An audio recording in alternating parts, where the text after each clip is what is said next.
OROP किसके लिए बना था और किसको जाके मिला? ये ओआरओपी 2 वाला मुद्दा गलत है, इस चीज को तो हम मानेंगे ही नहीं कि मुद्दा गलत है। अगर मुद्दा गलत होता तो आप ये बताइए, हिंदुस्तान के कोने कोने से लोग, सेना जो कि होली में अपने घर में होना चाहिए, जबकि होली में आप लोग गवाह है जो कि होली में रोड पे थे, तो ये गलत कैसे है? हो सकता है कि मेरी सोच गलत हो सकती है, क्या ये हजारों सैनिकों की सोच गलत नहीं हो सकती है? सरकार ये बात बोल रही है कि संख्या बल दिखाइए, तो सबसे पहले या तो सरकार जानबूझ के बोल रही है, सरकार को दिख नहीं रहा है, और नहीं तो सरकार के पास में जो खुफिया विभाग है उसको फटकार लगाने की जरूरत है। हम लोग कभी भी बड़ा रिकॉल कर सकते हैं, और इस बार जो रिकॉल होगा वो रामलीला मैदान में होगा। माँ दूध नहीं पिलाती है तो बच्चा को रोना पड़ता है, तो उसी आधार पर अगर नहीं सुनेंगे तो हम जंतर मंतर दिल्ली में मौजूद हैं। जैसा कि आपको पता है कि भूतपूर्व सैनिक लगातार यहाँ पर अपनी मांगों को लेकर के अड़े हुए हैं जंतर मंतर पर। अब देखना है कि मांगों को कब तक सरकार स्वीकार करती है। आज यहाँ पर देखा जाए तो 22वां दिन चल रहा है ना सर, आज यहाँ पर इनके धरना का 22वां दिन चल रहा है। देश चलता है संविधान से, और संविधान में अनेकों तरह के आर्टिकल्स है। यहाँ तक कि अगर हम बात करें तो समता का अधिकार प्राप्त है हमें, और समता के अधिकार में बात किया जाए तो हर लोगों को। मैं आप लोगों को तहे दिल से शुक्रिया अदा करूंगा, क्योंकि पिछले 20 फरवरी से कंटिन्यू आप लोग कवर कर रहे हैं, जहां पे कि नेशनल मीडिया हमें भाव तक नहीं दे रही है। सेना के इतने सारे जवान जो हिंदुस्तान के कोने कोने से यहां पे आते हैं, और आज नेशनल मीडिया हमें कवर नहीं कर रहे हैं। अब रह गए, आप ओआरओपी के पक्ष में है या विपक्ष में? पूछे मेरे से, यही पूछे ना। देखिए, ओआरओपी के पक्ष में और विपक्ष में सबसे पहले तो सरकार को थैंक्स कि उन्होंने ओआरओपी दिया, 40 साल की ओआरओपी को खत्म किया। लेकिन उन्होंने दिया किसको, इस बात को जानना बहुत जरूरी है, इस बात को समझना बहुत जरूरी है। साहब ने बताया, साहब लोग पुराने हैं, ये लोग जानते हैं, एक एक चीज जानते हैं। साहब ने बताया जो कि हमें इसकी नॉलेज नहीं था, जो कि ये किस और में जा रहा है ओआरओपी, ओआरओपी किसके लिए बना था और किसको जाके मिला, ये चीज के अगेंस्ट में हम लोग 20 फरवरी से कंटिन्यू प्रोटेस्ट कर रहे हैं। ओआरओपी के जो विसंगतियां है उसके अगेंस्ट में। देखिए, सरकार की तरफ से अभी तक कोई आश्वासन नहीं हुआ मिला है, और हम लोगों ने कई एक बार सरकार के पास में संज्ञान प्रधानमंत्री कार्यालय, रक्षा मंत्रालय कार्यालय में सौंपा गया, लेकिन अभी तक कोई इसके ऊपर संज्ञान नहीं लिया गया। सरकार जानबूझ के संज्ञान नहीं ले रही है, या फिर ये ओआरओपी 2 वाला मुद्दा ही गलत है? देखिए, ओआरओपी 2 वाला मुद्दा गलत है, इस चीज को तो हम मानेंगे ही नहीं कि मुद्दा गलत है। अगर मुद्दा गलत होता तो आप ये बताइए, हिंदुस्तान के कोने कोने से लोग, सेना जो कि होली में अपने घर में होना चाहिए, जबकि होली में आप लोग गवाह है जो कि होली में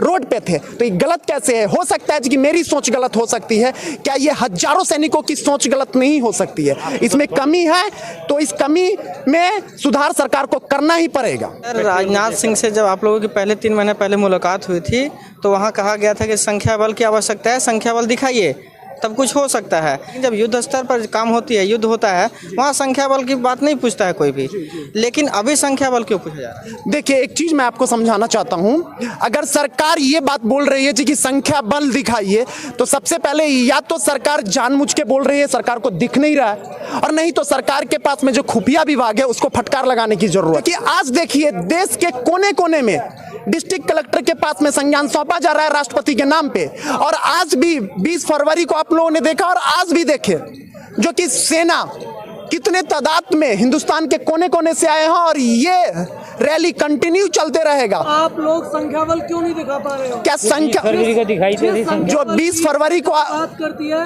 वो संख्या बल आप लोग लगातार क्यों नहीं दिखा पा रहे हो? देखिए, या तो आप लोगों का संख्या बल कम है, इस वजह से सरकार नहीं मान रही है। नहीं तो 20 फरवरी को आपने 20 फरवरी को क्या आपके चैनल पे जो चल रहा है उसको नहीं देखा आप लोगों ने? इसका मतलब 20 फरवरी को यहाँ पे करीब 50,000 से ज्यादा भूतपूर्व सैनिक और वीर नारी यहाँ पे मौजूद थे, और तब से कंटिन्यू साइलेंस। देखिए, हम लोग साइलेंस प्रोटेस्ट कर रहे हैं, और सरकार को संकेतित प्रोटेस्ट कर रहे हैं, ताकि सरकार को पता चल सके। हम लोग कभी भी बड़ा रिकॉल कर सकते हैं, और इस बार जो रिकॉल होगा वो रामलीला मैदान में होगा। लेकिन अगर सरकार नहीं सुनेगी तो बड़ा रिकॉल करना पड़ेगा, और देश के कोने कोने में रिकॉल होगा। थोड़ी देर पहले वीरांगनाओं की बात कर रहे थे जी, तो कहीं ना कहीं आपके इस आंदोलन में वीरांगनाएं तो कहीं पे दिखाई नहीं दे रही हैं। आप जिनके हक की बात करने आए वो लोग तो आपके साथ ही नहीं है। इस बात को आप समझिए, थोड़ा सा वीरांगनाएं की प्रॉब्लम को समझिए। हम उन वीरांगनाओं 7.5 लाख वीर नारी की बात करते हैं जिनको ये तक पता नहीं है कि मेरा जो अधिकार क्या है। मेरा हस्बैंड आर्मी में था, एयरफोर्स में था, नेवी में था।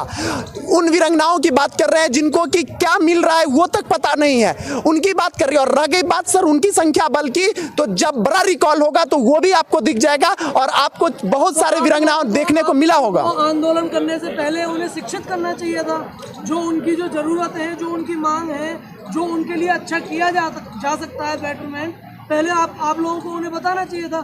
बताने के बाद में फिर उन्हें अपने साथ लाना चाहिए था। वो हमारे साथ में है, वो हमारे साथ में है। और आप देखे होंगे, देखिए देश के कोने कोने से 20 फरवरी को आए हैं।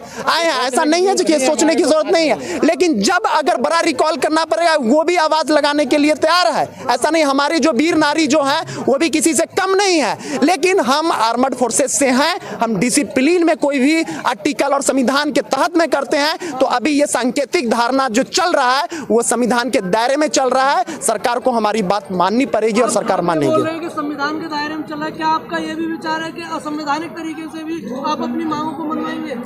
नहीं सुनेंगे तो करना पड़ेगा सर। हाँ, जब नहीं सुनेंगे तो सर बोल रहे हैं, जब हमारे बुजुर्ग बोल रहे हैं नहीं सुनेंगे तो करना पड़ेगा, तो करना ही पड़ेगा। जब बच्चा जब दूध के लिए माँ दूध नहीं पिलाती है तो बच्चा को रोना पड़ता है, तो उसी आधार पे अगर नहीं सुनेंगे तो हम जेल भरो जैसा आंदोलन करेंगे। तो आप संविधान के खिलाफ जाएंगे? हम संविधान के खिलाफ में क्यों जाएंगे? हम आर्मड फोर्सेस, हमें संविधान अधिकार दिया है, ठीक है, विरोध प्रदर्शन करने का अधिकार दिया। हम संविधान के अधिकार में प्रोटेस्ट करेंगे।